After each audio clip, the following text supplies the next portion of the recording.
भौजी के बहिन अली होलिए में, डलत गुलाल एकरा चोलिए में। परे साल चुम्मा देलू टोलिए में, पूछा कहा दी सो होलिए में।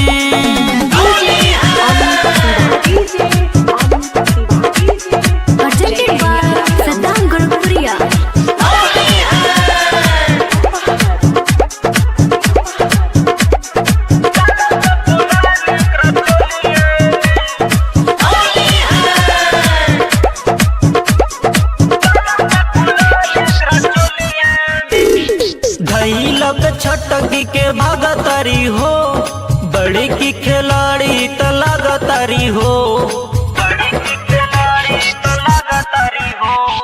धैलक छटकी के भागतारी हो, बड़ी की खिलाड़ी त लागतारी हो।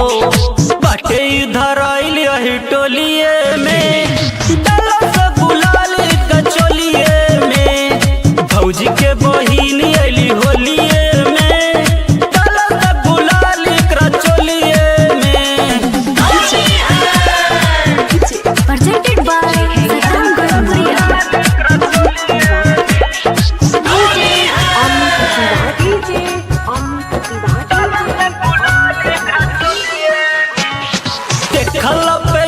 अमर बाली लागेली, राइटर या जजवा के साली लागेली।